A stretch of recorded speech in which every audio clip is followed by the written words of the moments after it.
സിനിമയിൽ ക്ലച്ച് പിടിക്കാതെ പോയ താരപുത്രിമാരും അതിൻ്റെ കാരണങ്ങളും. ഉമാശങ്കരി പ്രാദേശിക ഇന്ത്യൻ ഭാഷാ സിനിമകളിൽ പ്രത്യക്ഷപ്പെട്ട ഒരു ഇന്ത്യൻ നടിയാണ് ഉമാശങ്കരി. 2000-ൽ പുറത്തിറങ്ങിയ വീരനടൈ എന്ന തമിഴ് സിനിമയിലൂടെയാണ് ഉമാശങ്കരി അരങ്ങേറ്റം കുറിച്ചത്. തുടർന്ന് തമിഴ്, മലയാളം, തെലുങ്ക്, കന്നഡ സിനിമകളിൽ അഭിനയിച്ചുവെങ്കിലും മതിയായ പ്രേക്ഷക ശ്രദ്ധ നേടിയില്ല. 2000-ൽ ദിലീപിനൊപ്പം കുബേരൻ എന്ന സിനിമയിൽ അഭിനയിച്ചു. വലിയ ശ്രദ്ധ നേടിയില്ലെങ്കിലും മലയാള സിനിമകളിലും മറ്റു ഭാഷകളിലും അവസരം ലഭിച്ചു. എന്നാലും അതൊന്നും വലിയ നേട്ടം കാണാത്തതുകൊണ്ട് ഉമ 2012 മുതൽ 2013 വരെ കന്നഡ സീരിയലായ ചിക്കമ്മയിൽ അഭിനയിച്ചു. ശേഷം 2014-ൽ വല്ലി എന്ന പരമ്പരയിലും അഭിനയിച്ചു. 2000 മുതൽ 2007 വരെ ഉമാശങ്കരി സിനിമയിൽ സജീവമായിരുന്നു. ഇന്ത്യൻ ചലച്ചിത്രകാരനും തിരക്കഥാകൃത്തുമായ ഡോക്ടർ രാജേന്ദ്ര ബാബുവിൻ്റെ മകളാണ് ഉമാശങ്കരി.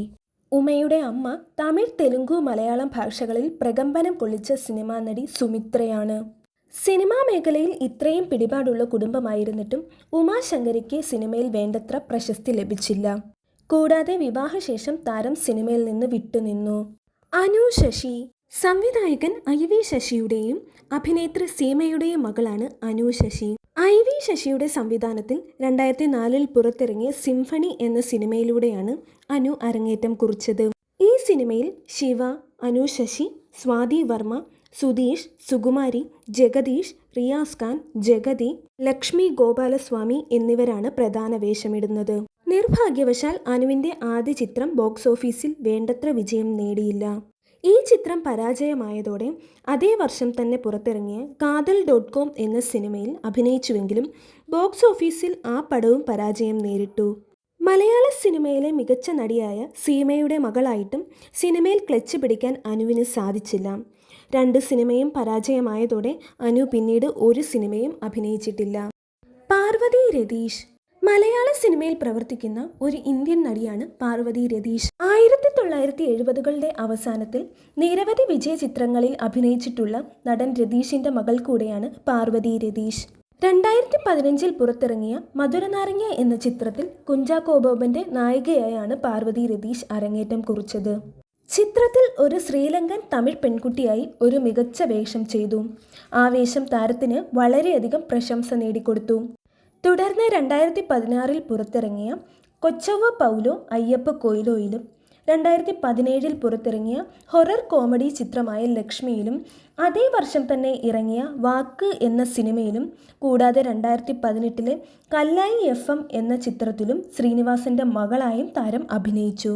ആദ്യ സിനിമയിലെ അംഗീകാരവും പ്രശസ്തിയും മറ്റു സിനിമകളിൽ ഉണ്ടാകാത്തതുമൂലം താരം പിന്നീട് ഒരു സിനിമയിലും അഭിനയിച്ചില്ല. മഹാനടനായ രതീഷിൻ്റെ മകളായിട്ടും താരം 2017 സിനിമ ഉപേക്ഷിച്ചു. പ്രണതി ജോസ് മോഡലായി തൻ്റെ കരിയർ ആരംഭിച്ച പ്രണതി 2004-ൽ പുറത്തിറങ്ങിയ മലയാള ചിത്രമായ ഫോർ ദി പീപ്പിളിൽ അഭിനയിച്ച് അരങ്ങേറ്റം കുറിച്ചു. ജയരാജിൻ്റെ വിജയകരമായ ഫോർ ദി പീപ്പിൾ എന്ന ചിത്രത്തിലാണ് ഭരത്തിനൊപ്പം പ്രണതി ആദ്യമായി അഭിനയിച്ചത്. തുടർന്ന് 2004-ൽ ഗംഭീരം എന്ന തമിഴ് സിനിമയിലും 2005-ൽ നടൻ ജയ് ആകാശിനൊപ്പം ഗുരുദേവ് എന്ന തമിഴ് ചിത്രത്തിലും കാറ്റുള്ളവരെ എന്ന ചിത്രത്തിലും കന്നഡ സിനിമയായ സന്തോഷയിലും സത്യരാജിനൊപ്പം വണക്കം തലൈവ എന്ന തമിഴ് സിനിമയിലും 2006-ൽ ശാരദാംഗ എന്ന തെലുങ്ക് സിനിമയിലും അഭിനയിച്ചു. എന്നാൽ ഫോർ ദി പീപ്പിൾ മികച്ച വിജയമായിരുന്നുവെങ്കിലും പ്രണതി അഭിനയിച്ച മറ്റു സിനിമകളൊക്കെ തന്നെ വൻ പരാജയമായിരുന്നു.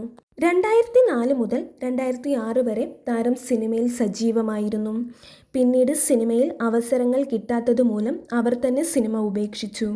80-കളുടെ തുടക്കത്തിലെ റൊമാൻറ്റിക് നായകനായ ജോസിൻ്റെ മകളാണ് പ്രണതി.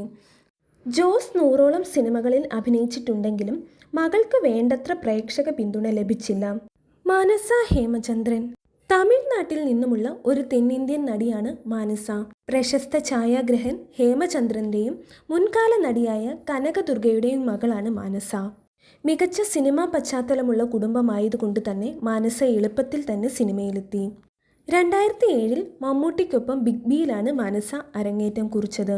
ബിഗ് ബി പുറത്തിറങ്ങുന്നതിനു മുമ്പ് തന്നെ പൃഥ്വിരാജിനൊപ്പം കാഗിയിൽ മറ്റൊരു വേഷം ചെയ്തു.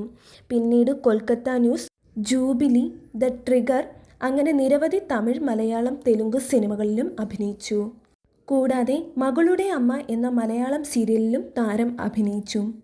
ആദ്യ ചിത്രമായ ബിഗ് ബിയിൽ മാനസയുടെ ഗൗരി എന്ന കഥാപാത്രം ശ്രദ്ധിക്കപ്പെട്ടുവെങ്കിലും മറ്റു സിനിമകളിൽ അതേ പിന്തുണ നേടാൻ മാനസയ്ക്ക് സാധിച്ചില്ല. വിവാഹശേഷവും താരം സിനിമയിലും സീരിയലിലും അഭിനയിച്ചിരുന്നു. എങ്കിലും അവസരങ്ങൾ കിട്ടാത്തതിനെ തുടർന്ന് സിനിമയിൽ നിന്ന് വിട്ടുനിൽക്കേണ്ടി വന്നു. ശരണ്യ ഭാഗ്യരാജ് ഒരു ഇന്ത്യൻ ചലച്ചിത്ര നടിയാണ് ശരണ്യ ഭാഗ്യരാജ്. തമിഴ് മലയാളം സിനിമകളിൽ താരം അഭിനയിച്ചു. 2006 പൃഥ്വിരാജിനൊപ്പം പാരിജാതം എന്ന തമിഴ് സിനിമയിലൂടെ ശരണ്യ അരങ്ങേറ്റം കുറിച്ചു. അതേ വർഷം തന്നെ മലയാള ചിത്രമായ ഫോട്ടോഗ്രാഫറിൽ മോഹൻലാലിൻ്റെ നായികയായി അഭിനയിച്ചു. കൂടാതെ 2007 ടിക് ടിക് എന്ന തമിഴ് ചിത്രത്തിലും അഭിനയിച്ചു. ആകെ 3 സിനിമകളിൽ മാത്രമാണ് ശരണ്യ അഭിനയിച്ചിട്ടുള്ളത്. എന്നാൽ 3 സിനിമകൾക്കും മികച്ച വിജയം നേടാൻ സാധിച്ചില്ല. സംവിധായകനും നടനുമായ ഭാഗ്യരാജിൻ്റെയും പൂർണിമ ജയറാമിൻ്റെയും മകൾ കൂടിയാണ് ശരണ്യ ഭാഗ്യരാജ്.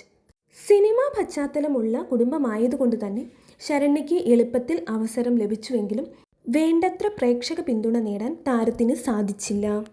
ഉത്തര ഉണ്ണി കേരളത്തിൽ നിന്നുമുള്ള ഒരു ഇന്ത്യൻ ഭരതനാട്യം നർത്തകിയാണ് ഉത്തര ഉണ്ണി. 2 സിനിമകളിലും അവർ അഭിനയിച്ചിട്ടുണ്ട്. 2012 പുറത്തിറങ്ങിയ തമിഴ് സിനിമയായ വവ്വാൽ പസംഗയിലൂടെ സിനിമയിൽ അരങ്ങേറ്റം കുറിച്ചു. തുടർന്ന് 2016 പുറത്തിറങ്ങിയ മലയാള ചിത്രമായ ഇടവപ്പാതിയിലും താരം അഭിനയിച്ചിട്ടുണ്ട്.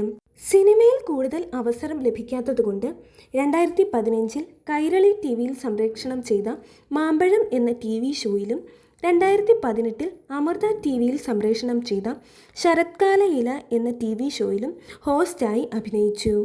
മലയാള സീരിയൽ സിനിമകളിൽ നിറഞ്ഞു നിൽക്കുന്ന നടി ഊർമിള ഉണ്ണിയുടെ മകൾ കൂടിയാണ് ഉത്തര ഉണ്ണി. 2012 മുതൽ 2018 വരെ ഉത്തര ഉണ്ണി സിനിമയിൽ സജീവമായിരുന്നു. തുടർന്ന് അവസരങ്ങൾ ലഭിക്കാത്തതുമൂലം സിനിമയിൽ നിന്ന് വിട്ടുനിന്നു.